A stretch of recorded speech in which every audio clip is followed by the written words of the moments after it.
This is Queen Lotus, and I'm here with a new story. I know I haven't been very active on this channel, but I have several channels, and I promise I'm going to focus more on this channel. Today's story is about Natalie Wood, which was one of my favorite actresses as a child, and I always wondered what really happened with Natalie Wood.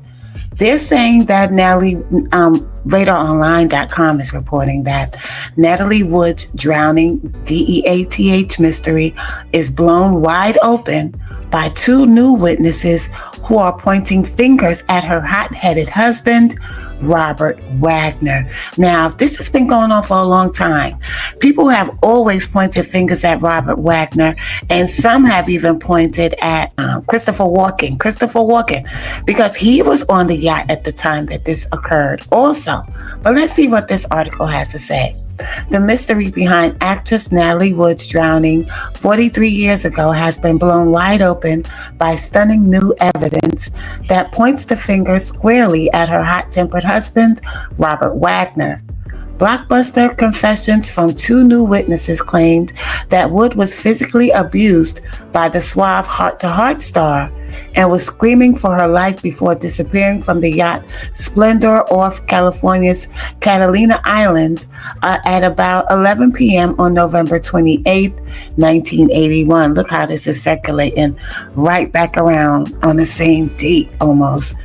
In an exclusive RadarOnline.com interview, author Marty Rulli said she believes the new smoking gun testimony will spark a grand jury investigation that will finally indict Wagner at 94 years old. 94 years old. Imagine being indicted for her demise at the age of 94. The case will remain open as long as Robert Wagner is alive because he is the suspect, said Rulli, who plans to detail the new witness testimony in her upcoming book, Natalie Wood and the Devil She Knew. I still hold hope that the Los Angeles DA will see fit to let the strong previous evidence and the new evidence I have gathered bring justice for Natalie's MURDER. The new witnesses come forward after the case was reopened in 2011, and they came forward. And the Los Angeles County coroner changed the cause of DEATH from accidental drowning to drowning and other undetermined factors the following year.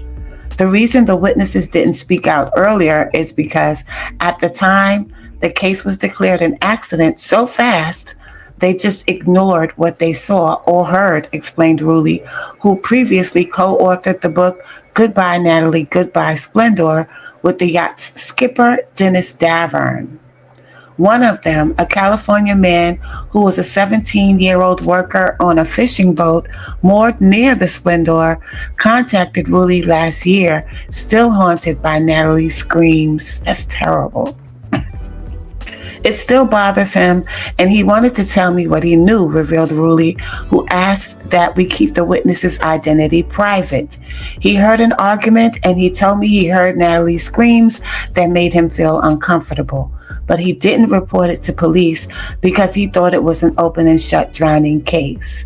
The man's claims supports testimony by Davern, who told police the Thanksgiving weekend cruise turned violent when Wagner accused Wood, 43, of having an affair with her Brainstorm co-star Christopher Walken, who was also on the yacht.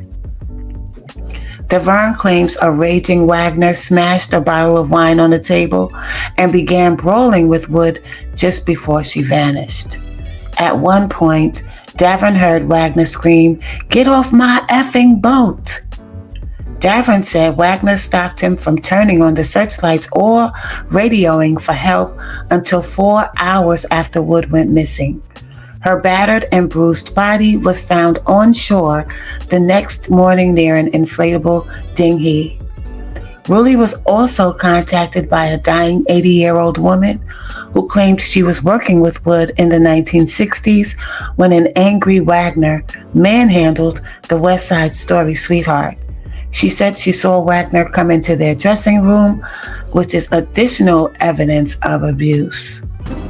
While Wagner's lawyers adamantly deny he had any involvement in Natalie's passing, RadarOnline.com can reveal that another witness contacted police, claiming he lived next door to the celebrity couple in the 1950s. He remembers Natalie banging on the door in the middle of the night, said Rulli. She was asking for a place to stay for the night because Wagner was going to KILL her.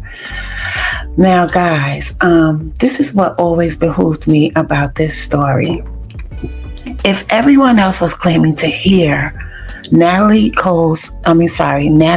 screams, why is it that he didn't hear her screams, Robert Wagner and Christopher Walken? They both denied hearing anything. They said they didn't hear anything.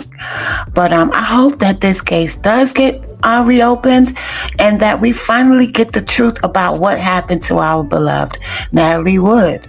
Let me know what you guys think in the comments.